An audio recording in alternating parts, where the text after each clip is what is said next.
Argentine arrache sa troisième étoile aux dépens des Français. À 35 ans, après son 26e match en Coupe du Monde, nouveau record, le septuple Ballon d'Or dont l'extraordinaire carrière tire sur sa fin, décroche donc ce Graal, tant convoité qui s'est longtemps refusé à lui, Lionel Messi. Avec un nouveau doublé en finale, dont le deuxième but en prolongation 109 minutes, alors que les Bleus avaient réussi à remonter 2 buts de retard, son triomphe est total. Lionel Messi.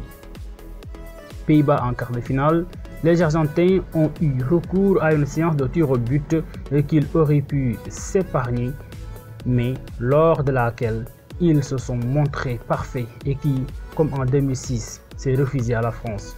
Souvent malheureux avec la sélection avec laquelle il n'avait remporté jusque-là que la Copa América en 2021 et les Jeux Olympiques en 2018, Messi s'offre du même coup un destin à la Maradona, comme l'icône argentine qui avait amené son pays sur le toit du monde en 1986. Léo a dominé de la tête et des épaules le tournoi. Après 2 défaites frustrantes en finale en 1990 et 2014, l'Albiceleste décroche enfin cette troisième étoile que convoite également le vainqueur de 2018, la France. Mais le passage de témoin entre Kylian Mbappé et Léo Messi, les deux coéquipiers du PSG, n'a finalement pas eu lieu sur les pelouses de Doha. Le Français, qui veut s'inscrire dans les pas du roi Pelé, devrait encore patienter un peu malgré un premier triplé en finale depuis Oz en 1966 qui a complètement relancé une équipe de France longtemps la tête à l'envers alors qu'elle avait l'occasion de devenir la première équipe depuis 1962 à conserver son titre. Le triplé de Mbappé, en effet victime d'un syndrome grippal plus tôt dans la semaine, les Français ont été cueillis à froid par les guerriers argentins fidèles à leurs attitudes gagnées eux par les virus de la gagne et de la rage. Habités, affamés, les Sud-Américains ont mordu d'entrer dans la rencontre et dans les mollets des Français assiégés par le pressing et l'agressivité adverse en milieu de terrain. De retour dans le 11 de départ, Ángel Di María a parfaitement secondé Léo Messi pour multiplier les zones de danger, mettre sur le reculoir les Bleus et leur faire très mal.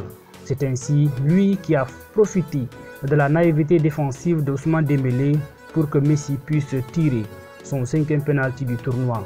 Le danseur étoile de Rosario ne s'est alors pas privé d'inscrire son 6e but dans ce tournoi. En conclusion d'une contre-attaque rapidement exécutée, Ángel Di María, servi par McAllister, a ensuite lui-même rapidement fait le break à la 36e minute devant ses supporters, également dominateurs en tribune. Obligé de secouer ses joueurs, alors incapables d'entrer dans le camp adverse et ténacés par le scénario, Didier Deschamps a tenté de stopper l'hémorragie avant la pause en faisant entrer Kolo Muani et Marcus Thuram pour Giroud et Ousmane Dembélé. Les Bleus l'ont entendu au retour des vestiaires et ont réussi à jouer un peu plus haut et à mettre un peu plus le pied sur le ballon.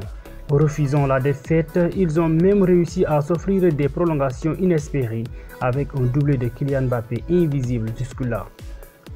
En 97 secondes, le temps d'inscrire un penalty obtenu par Kolo Muani à la 80e minute, puis d'armer une demi-volée après un service de l'ex-Nanti 81e minute.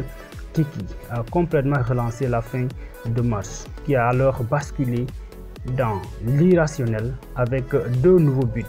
Messi redonne l'avantage à son équipe à la 109e minute dans un cafouillage. L'Argentine reprend du poil de la bête, mais la France était très forte devant. Le miracle revient encore. France obtient une faute dans la surface de réparation, faute signée Otamendi. Mbappé reprend du service et trompe complètement Emiliano Martinez à la 117e minute. Une égalisation parfaite, 3 buts partout. Un score gardé jalousement par les 22 acteurs jusqu'à la série de tirs au but.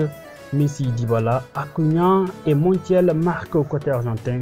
Seuls Mbappé et Kolo Muani ont réussi leur tir du côté des Bleus.